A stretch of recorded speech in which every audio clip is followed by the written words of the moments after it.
శుభాలు తెలియజేస్తున్నాను. ఈరోజు నేను ముక్కోలు గ్రామంలో ఉన్నాను.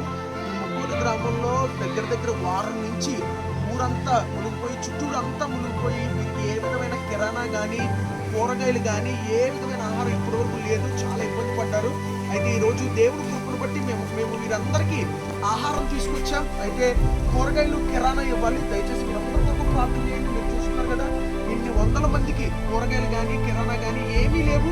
వారు బయటికి వెళ్ళడానికి లేదు, లోపలికి రావడానికి లేదు. ఇలాంటి పరిస్థితి వారు అనుభవిస్తున్నారు. దయచేసి మీరందరూ కూడా ముక్కోలు ప్రజల కోసం, రాజుపాలెం ప్రజల కోసం ప్రార్థించాల్సిందిగా మనం చూస్తున్నాం.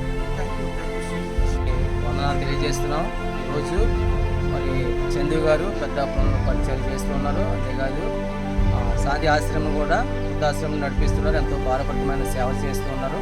అయితే ఈరోజు ముక్కల గ్రామంలో చాలామంది మునిగిపోయి ఉన్నాయి. 2 రోజులు ఆహారం లేక చాలా ఇబ్బంది పడ్డారు. కూరగాయలు వండుకోవడానికి కూడా కూరగాయలు లేని పరిస్థితి.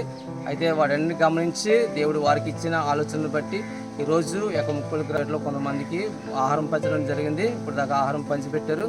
అందుని బట్టి దేవునికి కృతజ్ఞతాస్తుతులు చెల్లిస్తున్నాం. రేపు దినాన్ని కూడా మరి కొంత సహాయం అందిస్తానని వారు చెప్పడం జరిగింది. అంతేకాదు మరి వారు చేస్తున్న పరిచర్యంగా 4 రోజుల నుంచి మరి చాలా ఇబ్బందులు పడ్డారు. ఎందుకంటే ఎటు దారి లేదు, బ్రిడ్జిలు కూడా మునిగిపోయి ఈరోజు కొంచెం వాతావరణం బాగుంది, మరి అనుకూలపరిచింది.